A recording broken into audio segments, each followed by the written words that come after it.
I never thought grief could feel this cruel. My father had just been laid to rest, and instead of mourning together, my own family turned the funeral into a stage for humiliation.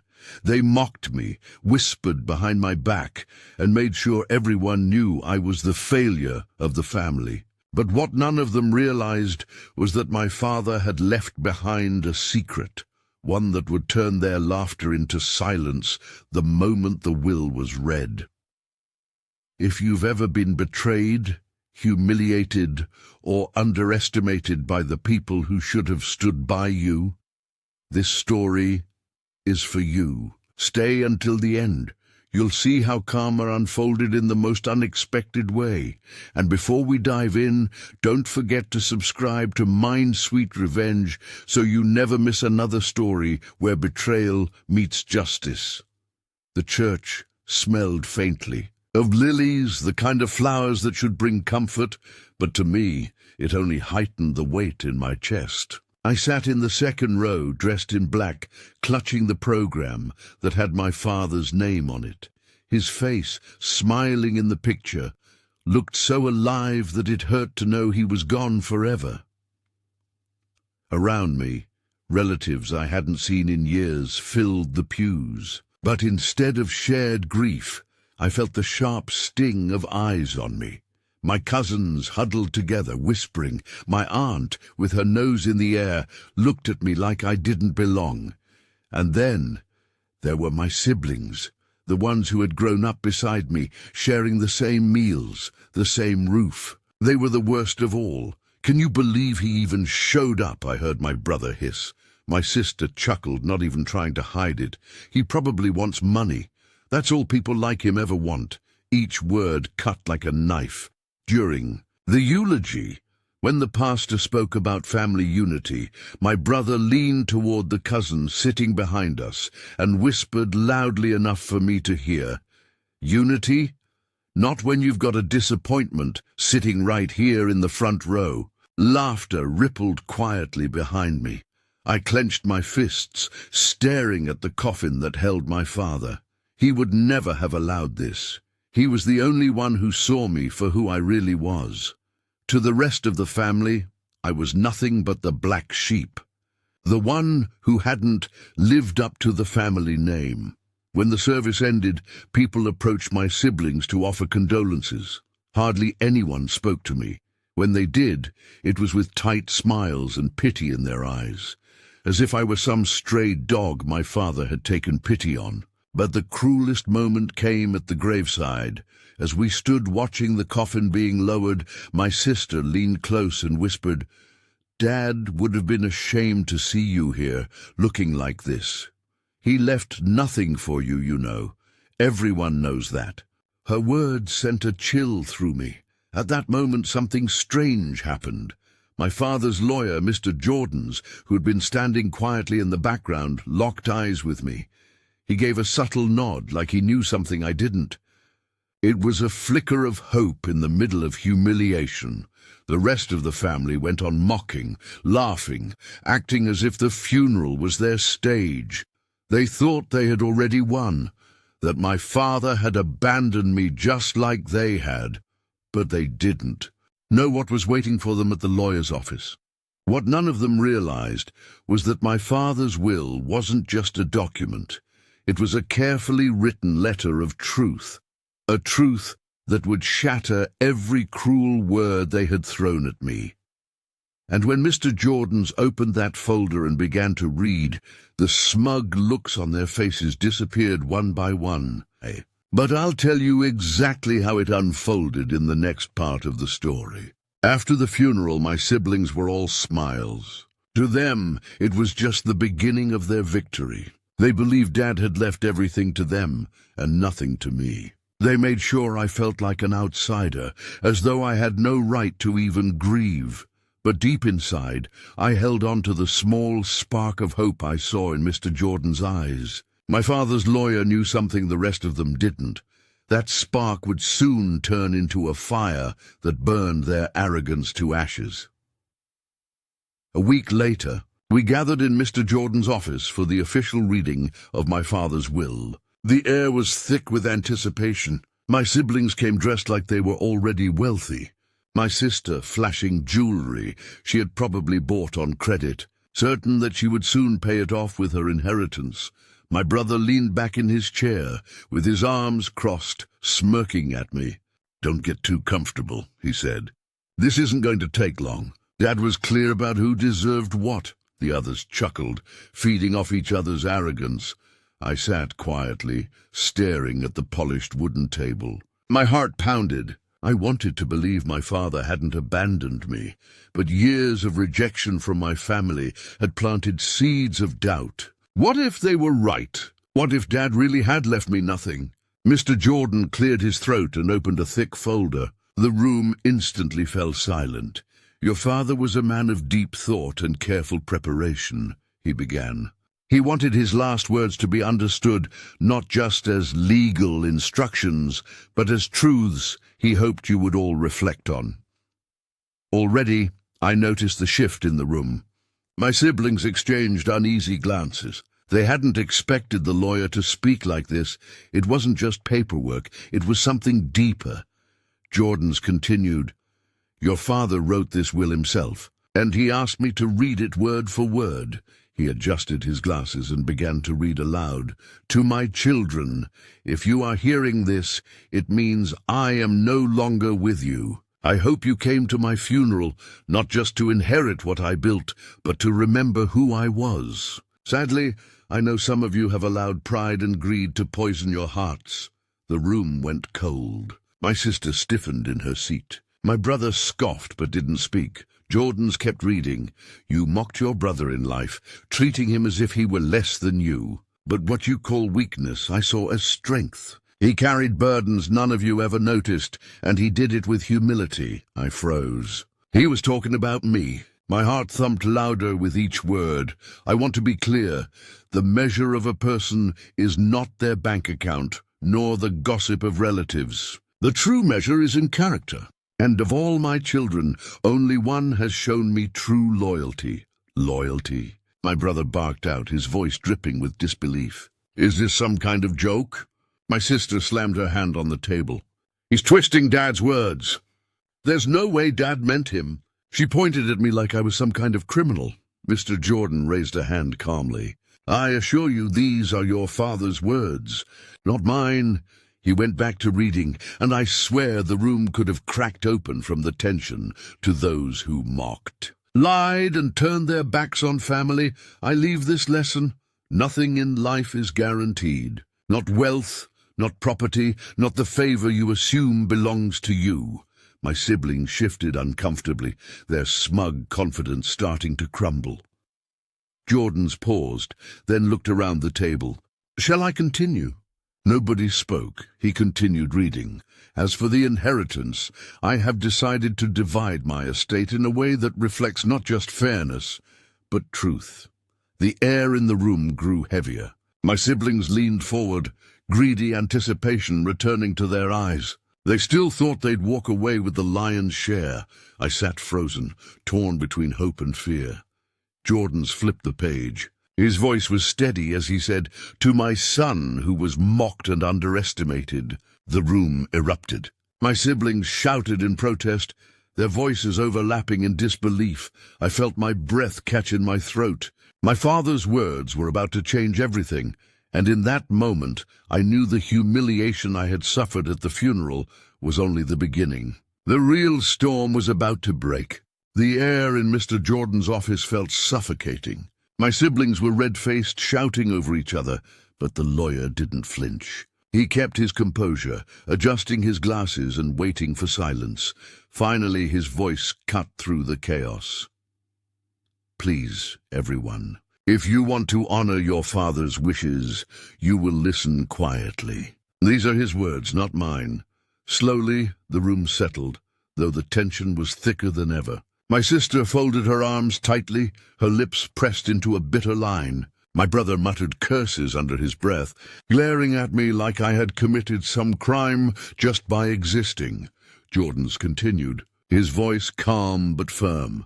"To my son who was mocked and underestimated, I leave not just words, but actions to show him the value I saw in his heart. To him, I leave the family home, our house, where memories were built and where our family name will continue. The room exploded again. What? My brother shouted, slamming his fist against the table so hard that pens rattled in their holders. That house belongs to all of us. My sister's face twisted with rage. No, no, no. This can't be real. Dad would never leave the house to him. She pointed a shaking finger at me, her voice rising to a screech. He doesn't deserve it. I sat frozen, my ears ringing. The family home. The place I had grown up in, where I had helped my father repair broken pipes, repaint the porch, and keep the garden alive. My father had left it to me? I couldn't believe it. My chest tightened, not with greed, but with a flood of emotions. Gratitude, pain, relief. It felt like my father had reached out from beyond the grave to shield me one last time. Jordan raised his hand for silence. That was your father's decision. Let me continue. He flipped the page and read on. To my daughters I leave certain financial accounts, divided equally. But let this be a reminder. Money, once spent, is gone. It will not last forever, and neither will false pride, my sister gasped. Financial accounts? That's it? What about the business shares? But Jordan's didn't stop. To my eldest son, I leave the car collection. But I warn him, appearances are shallow. A shiny exterior cannot hide rust beneath the surface. My brother's mouth fell open. His eyes darted to me, full of fury, as if I had stolen something from him with my bare hands. The house and the business? You mean he actually gave him the business too? Jordan looked down at the final page. There is one more matter. As for my company, the legacy I built with my own 2 hands, I cannot entrust it to those who treated family like an afterthought. To my son, the one you all mocked, I leave controlling shares. He alone has shown me the loyalty and work ethic worthy of carrying the family's future. The silence that followed was deafening. I felt like the room tilted beneath me. The company? The very empire my father had spent decades building. The business my siblings had always bragged about inheriting. It was mine? My brother's face turned crimson. His jaw clenched so tight I thought his teeth might shatter. This is a fraud, he spat. You forged this. There's no way Dad gave him everything. My sister burst into tears, though they weren't the tears of grief. They were the bitter, ugly sobs of someone who had just seen her golden future slip through her fingers. No, this isn't fair. It was supposed to be us, not him. The room descended into chaos. Voices overlapped, shouting, cursing, accusations. My siblings demanded to see proof, swearing that Dad must have been manipulated, that Jordan's must have been bribed, that I must have poisoned his mind. But Jordan's didn't waver. He calmly closed the folder, his hands steady. These documents were signed, notarized, and sealed with your father's full clarity of mind. There is no fraud here. His wishes are final. I sat in stunned silence. My heart pounded in my ears. I wanted to cry, to laugh, to scream, but all I could do was breathe. For the first time in years, I didn't feel like the black sheep. My father had seen me, truly seen me. My siblings' anger burned hotter with each second. You'll regret this, my brother hissed, leaning toward me across the table. His eyes were filled with hatred. We'll fight this in court. You think you've won. You're nothing. You'll always be nothing. His words cut deep, but this time I didn't shrink back. I looked him in the eye, and for the first time I saw his fear hidden behind the rage. He had always been so sure he would inherit everything. Now that certainty was gone, and he couldn't stand it. I tightened my grip on the armrest of my chair, steadying myself. My father's will had cracked open the lies they lived in, and while they fumed and screamed, I felt a strange calm settle over me, because this was only the beginning. The storm that followed the reading of the will didn't end in that lawyer's office. If anything, it was only the beginning. My siblings couldn't stand the thought of me holding the house, the business, and the respect that came with them. They left that office in a rage.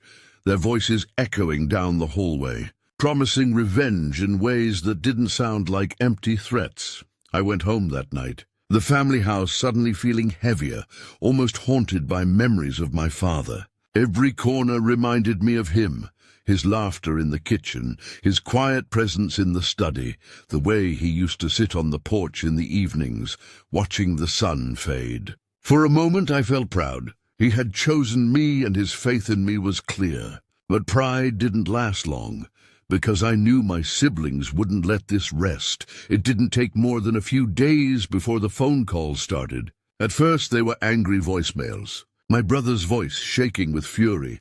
"You think you can keep this? You'll see what happens when we drag you into court. We'll tear that will apart."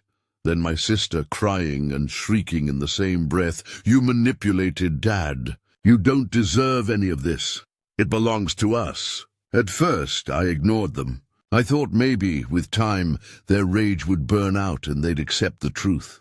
But that wasn't who my family was. They thrived on bitterness, and this betrayal, at least in their eyes, was something they couldn't forgive.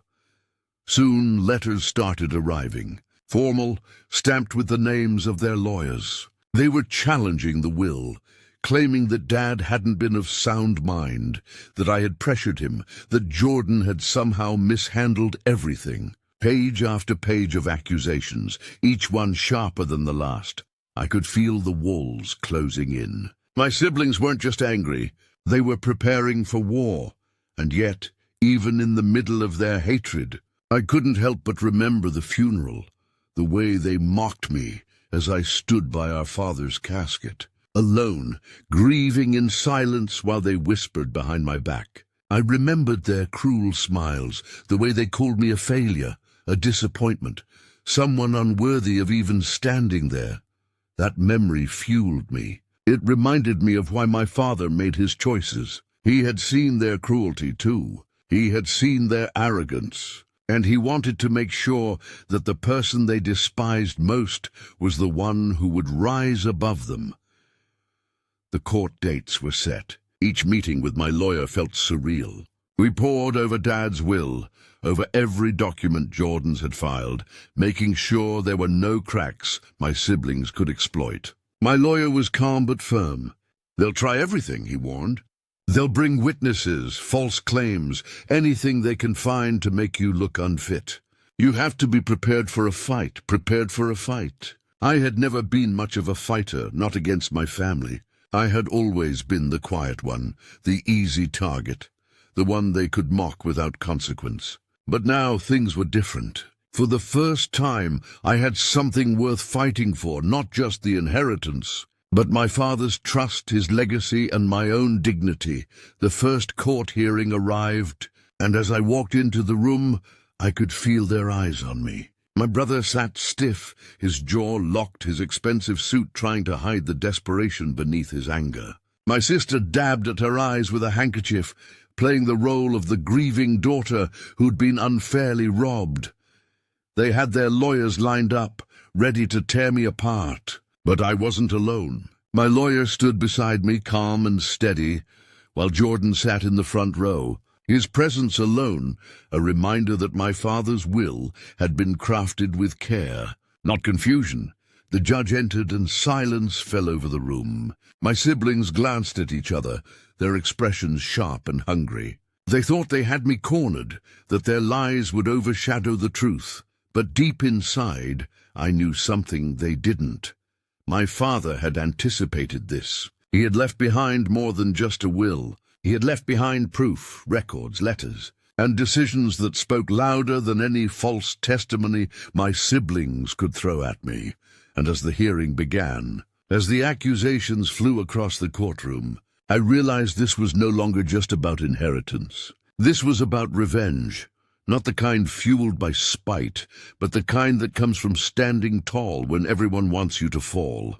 The courtroom became a battlefield, but not the kind my siblings had expected. They came in swinging, throwing accusation after accusation, their lawyers painting me as some manipulative schemer who had preyed on a dying man's weakness. My brother was the first to take the stand. He spoke with a trembling voice, full of fake grief. Dad wasn't himself those last months. He was confused, forgetful. He didn't even remember birthdays anymore. How could he possibly make such a big decision then? His lawyer nodded along, glancing at the judge as though every word were gospel. But then Jordan's, calm and collected, walked up with a folder in hand. "Confused?" he said softly, flipping the papers open. "This, Your Honor, is a series of financial statements and letters written by Mr. Collins just 3 weeks before his death. Clear, perfectly rational. He specifically outlines why he chose to leave his estate as he did." He read a portion aloud, my father's voice echoing through those words.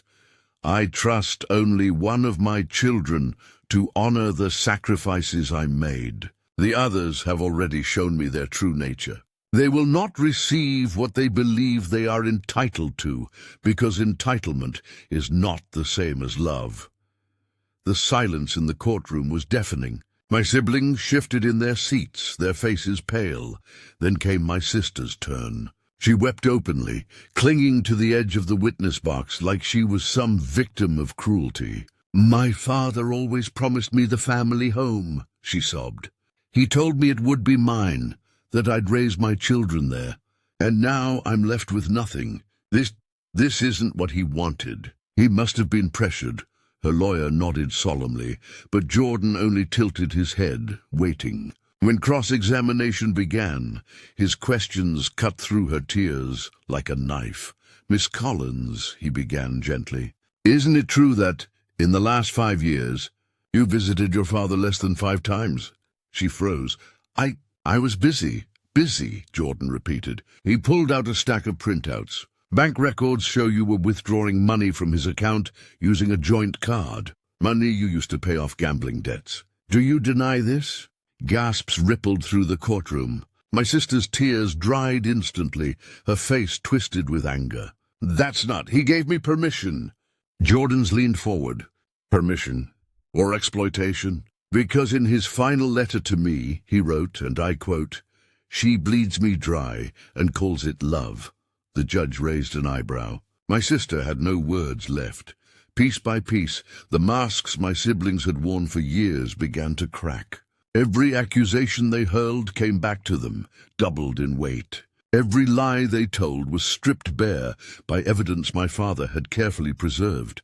I sat quietly through it all, my heart pounding but my face calm. For once, I didn't have to defend myself. The truth was doing it for me. Still, it wasn't over. My siblings weren't going to give up so easily. Their lawyers shifted tactics, trying to paint me as a cold opportunist, someone who had cut ties with the family long before my father's death. One even suggested I was unfit to carry the family business forward.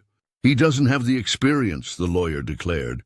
"He's weak, unreliable. The company will collapse under his leadership." "Surely, Your Honor, this proves Mr. Collins wasn't thinking clearly when he entrusted his legacy to him." I felt the words like daggers, echoes of what my siblings had always told me, that I wasn't good enough, that I'd never measure up. For a moment, doubt crept in. Maybe they were right. Maybe I was the weak one. But then Jordan placed a hand on my shoulder and slid another document across the table. A report signed by my father himself, praising my work ethic, my dedication, my quiet strength. "He has been overlooked his entire life," it read. "But I see him. I know what he's capable of, and I trust him above all others." The words brought tears to my eyes. For the first time, I didn't feel small. I didn't feel like their shadow. My father had seen me, even when no one else had.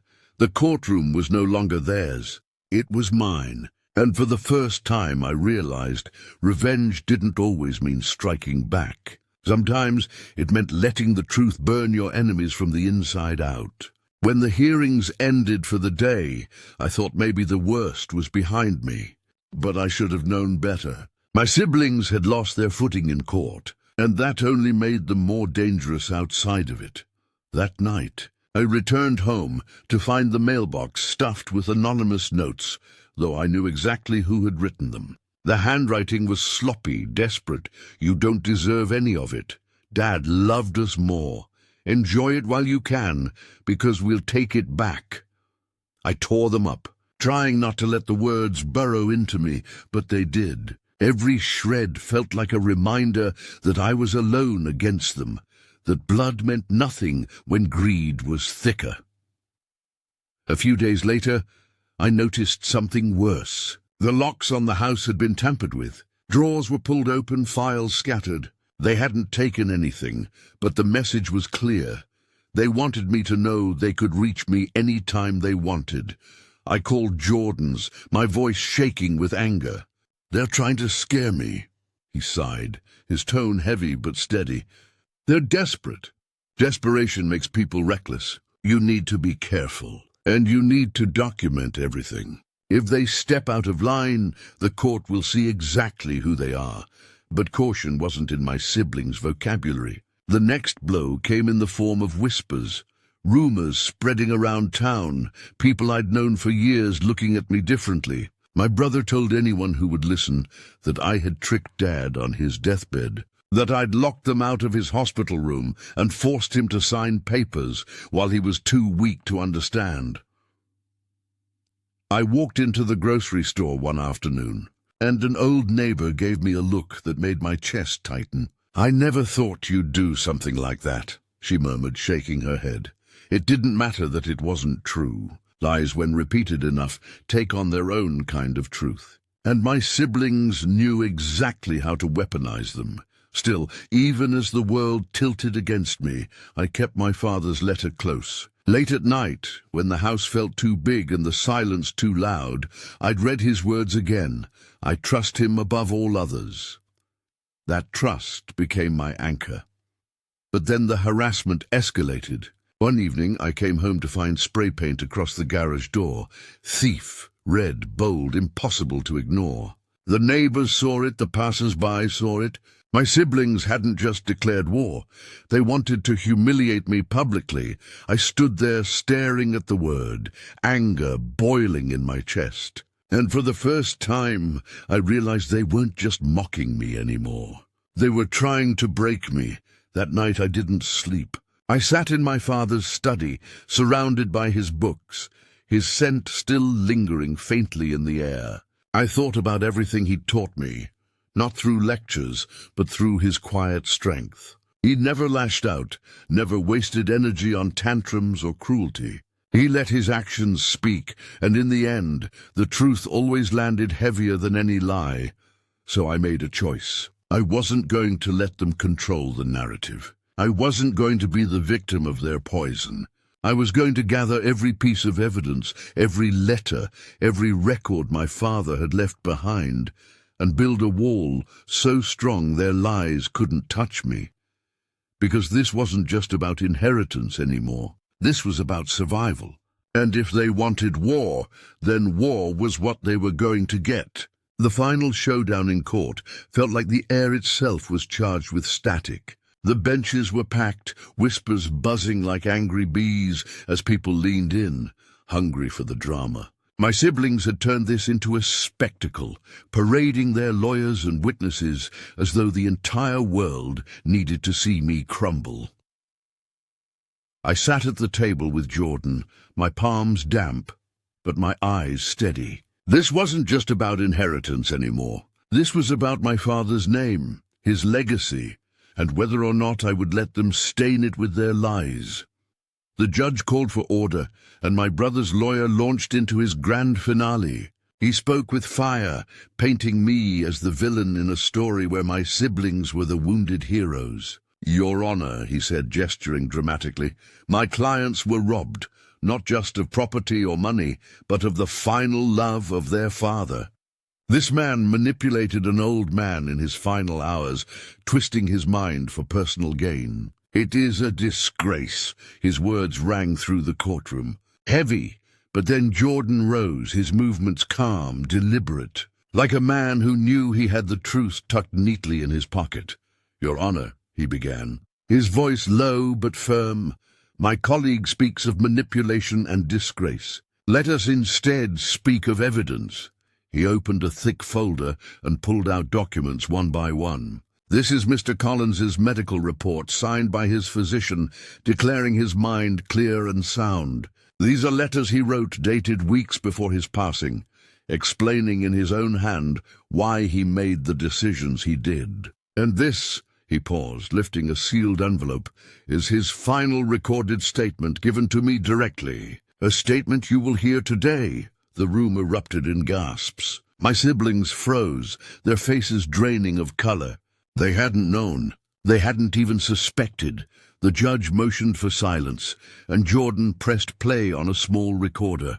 My father's voice filled the courtroom. Raspy, tired, but unmistakably his. "I know what my children will say about this will," he began, his tone heavy with disappointment. "They will call it unfair. They will call me confused. But I am neither. I see them clearly, as I always have. To those who mocked their brother, who drained my accounts, who vanished until they needed something, I leave nothing. To the one who stood by me, quietly, faithfully, without asking for a thing, I leave everything. Because he has already given me more than they ever have. Respect." The words echoed in the silence that followed, pressing down on every soul in that room. My brother shifted uncomfortably, his jaw tight. My sister's hands shook as she clutched her handkerchief, but no tears came this time. The judge leaned back, studying my siblings with a gaze that seemed to pierce straight through them.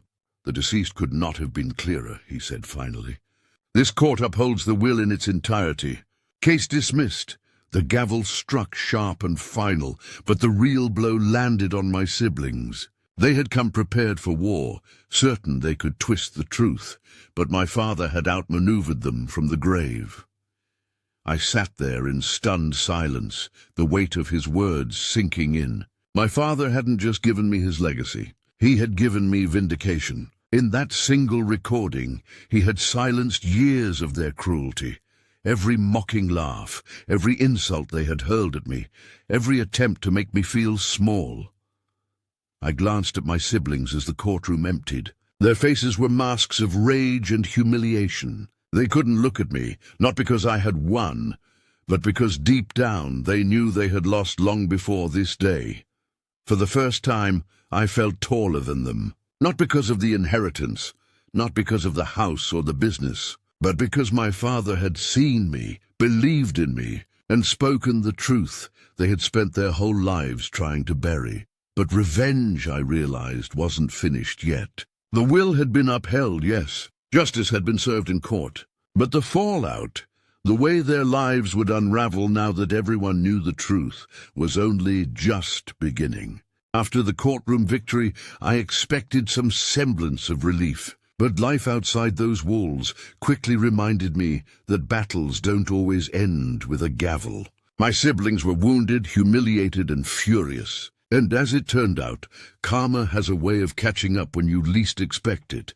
It started quietly at first. My brother, who had always prided himself on appearing untouchable, suddenly found his business ventures unraveling. One of his largest clients cancelled contracts, citing concerns about trustworthiness after rumors of the inheritance battle leaked online. His reputation, built over decades, was cracking. Every phone call he made ended with cold silence or polite refusals. The employees he had always demanded loyalty from began questioning his authority, whispering behind his back about his ruthless behavior during the will dispute. Meanwhile, my sister wasn't faring any better. Her gambling debts, the very ones Dad had secretly tracked in his letters to Jordan, began catching up to her. Collection agencies appeared at her doorstep, and her attempts to cover them with loans only made matters worse. Friends who once relied on her financial advice began distancing themselves. Word of her public outbursts during the courtroom hearings had spread, making it impossible for her to maintain the image of sophistication she had cultivated for years. Her pride crumbled faster than I had ever imagined. And then there were the subtle, almost poetic ways karma worked its way into their daily lives. My brother's car, a symbol of his arrogance, broke down repeatedly. Electrical failures, mysterious engine problems, and even a minor accident that left it totaled. It was almost as if fate itself were conspiring against him. He would curse and yell, but there was nothing he could do. Every repair only revealed a new problem, draining him financially and mentally. My sister's social circle turned into a minefield. People she considered allies began siding with me subtly, leaving her isolated. Invitations to events she had expected to attend were quietly rescinded, and the deeper she tried to dig herself into her old life, the more apparent it became that she had been alone all along. Even neighbors, once indifferent to the family drama, began watching her with wary eyes, whispers following her wherever she went. All of this happened while I tried to maintain a sense of normalcy. I moved into the family home, walking the halls Dad had loved, feeling his presence in the creak of the stairs and the warmth of the sun through the living room windows. I tended to the garden he had planted, read letters he had left for me, and slowly felt the calmness that comes from finally being recognized for who you truly are. But my siblings weren't done yet. Their anger morphed into reckless attempts to regain what they believed was theirs. My brother tried to file another lawsuit, claiming some obscure technicality. My sister attempted to manipulate family friends, painting herself as the victim of a cruel inheritance scheme. Both of these attempts backfired spectacularly. Lawyers, witnesses, and even longtime acquaintances had already seen the truth. Their credibility was shattered. Every step they took to attack me only made their failures more public, more humiliating. Interestingly, it wasn't just external forces that delivered karma. Their personal lives started to unravel in ways neither could have predicted. My brother's marriage, already strained, collapsed under the weight of stress and greed. Arguments over money and betrayal turned into permanent silence. My sister's relationships also fell apart as people realized the selfishness and entitlement she had carried for years. Their lives, once filled with superficial appearances of success, were now riddled with tension, disappointment, and regret. For me, watching all of this unfold wasn't about schadenfreude. It wasn't about rubbing their faces in their mistakes. It was about justice, the kind my father had envisioned. Each moment of their failure, each misstep, each consequence they had to face, was a testament to his foresight, his wisdom, and his understanding of human nature. I realized something important. Revenge doesn't always have to be violent or cruel. Sometimes simply stepping into your rightful place, living with integrity, and allowing truth to surface is the most powerful kind of payback. Months passed, and slowly the balance shifted entirely. I ran the family business with the integrity my father had always admired, making decisions that honored both his vision and the people who depended on us. The house felt alive again, filled with memories and warmth, not tension and resentment.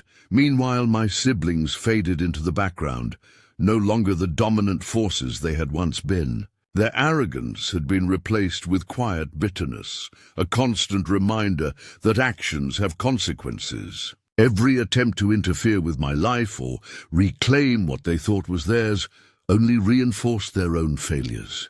And through it all, I realized that my father's final gift was not just the inheritance, it was a lesson in resilience, patience, and justice. By staying true to myself, by honoring his wisdom, and by allowing karma to unfold naturally, I had found something far more valuable than wealth or property. I had found peace. The months that followed the court battle felt surreal. My siblings, once so dominant and cruel, had been reduced to shadows of the people they thought they were. Their arrogance had been replaced with quiet resentment, their plans of reclaiming the family fortune crumbling under the weight of their own mistakes. Karma, slow but relentless, had done its work, and I watched as the truth my father had left behind unfolded perfectly as he had intended. Living in the family home now felt like stepping into a sanctuary. The house, once filled with tension and whispered insults, now carried a sense of peace and purpose. I could hear my father's presence in every room, in the creak of the stairs, in the way sunlight fell across the living room, in the quiet moments in the garden he loved so much. Every decision I made in the business, every step I took in life, was guided by his wisdom, his faith, and the lessons he had embedded in every letter, every note, and every conversation we'd ever shared. My siblings, despite their attempts to regain control, could do nothing.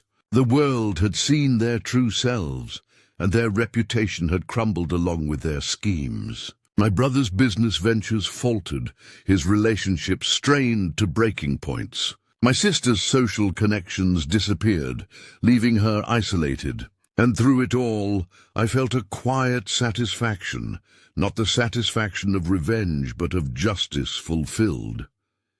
It was in these moments that I truly understood what my father had given me. The inheritance, the house, and the business were gifts, yes, but the greatest gift was the clarity, the validation, and the strength to rise above cruelty and deceit. I had been mocked, belittled, and underestimated my whole life. Yet now I stood tall, the one my father trusted, the one who had proven their loyalty and character beyond question. There were days I would sit on the porch, sipping coffee in the quiet morning light, thinking about the journey that had brought me here. Every insult, every betrayal, every sleepless night had led to this moment. I realized then that revenge isn't always about confrontation.